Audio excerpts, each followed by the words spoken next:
नाकले सरांनी विस्तृत असं तुम्हाला माहिती दिली, तर मी तुम्हाला एवढंच सांगू इच्छितो की या स्पर्धेचा जो विनर आहे त्या विनरला मी येणाऱ्या बुद्ध पहाटमध्ये गाणे गाण्याची संधी देईल, हे मी तुम्हाला इथे आश्वासन देतो। आणि आपण लोक सकाळपासून इथे आहात, तुमचा अंत काही मी बघणार नाही। आणि जे स्पर्धक आहेत ते स्पर्धक सुद्धा आपल्या पारितोषिक मिळवण्याच्या प्रतीक्षेत आहेत।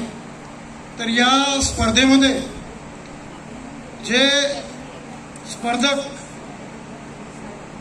म्हणजे या स्पर्धेमध्ये जे काही पारितोषिक ठेवलं आहे त्याला न्याय देऊन ते जिंकतील त्यांना मी शुभेच्छा देतो।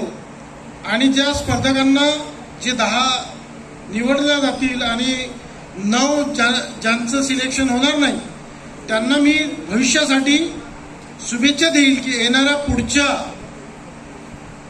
भीम बुद्ध गीत जी स्पर्धा आहे ही ऑल इंडिया लेवलची स्पर्धा होणार आहे। त्या स्पर्धेमध्ये ते निश्चित पारितोषिक जिंकतील अशी त्यांना भविष्याची आणि नाकले सरांना इशारा हा देतो। आणि मी माझे इथेच 2 शब्द थांबवतो। जय भीम, जय फुले, जय शाहू, जय बुद्ध।